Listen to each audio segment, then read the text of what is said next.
প্রশাসন পরিবেশ শান্ত রাখে। বলো, তুমি কিছু বলো। আইনজীবী সাহেব বলেন।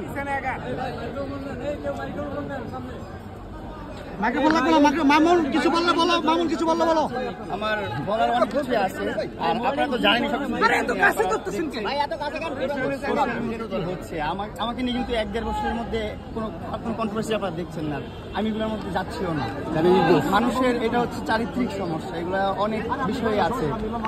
একবার করলে হয় সেটা ভুল, 2বার করলে হয় ডিসিশন নিয়ে করা। যখন 3য়বার একটা মানুষ সেম ভুলটা করবে তখন তার ক্যারেক্টার ফেল। আপনি দেখছেন আমি কিন্তু আমার মতন করে লাইফে আগাচ্ছি, সুন্দর কন্টেন্ট করছি, বিজনেস নিয়ে আগাচ্ছি, আরো সামনে নতুন কিছু বিজনেস নিয়ে আসতেছি। সবকিছুর মধ্যে আমি আমার মতো ঠিকঠাক আছি, আমি স্বাভাবিক জীবনযাপন করতেছি। এর মধ্যে শুধু ঝামেলাগুলো করতেছে এই মামলা মোকদ্দমা করে।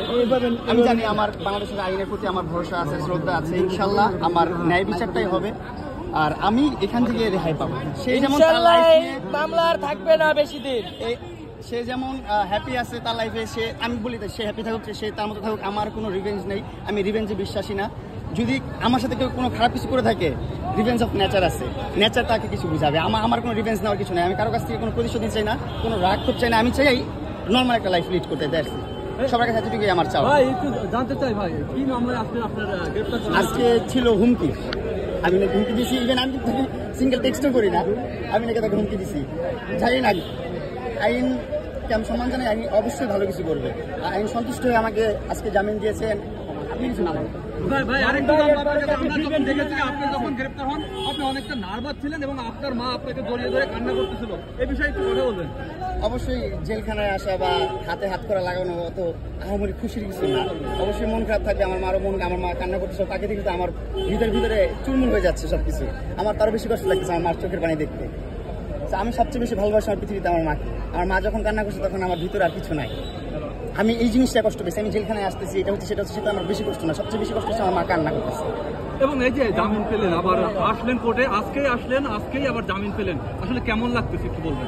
অনেক ভালো লাগতেছে, আমাদের দেশের আইনের প্রতি আমার শ্রদ্ধা সম্মান আরো বাড়তেছে। ইনশাআল্লাহ আইনজীবী যারা আছে, যারা অনেক ভালো আছেন, তাদের সবার জন্য অনেক অনেক ভালোবাসা দোয়া থাকবে। আর আমি চাবো যে আপনারা এই ছোট ভাইটাকে যেভাবে পারেন সেভ করেন।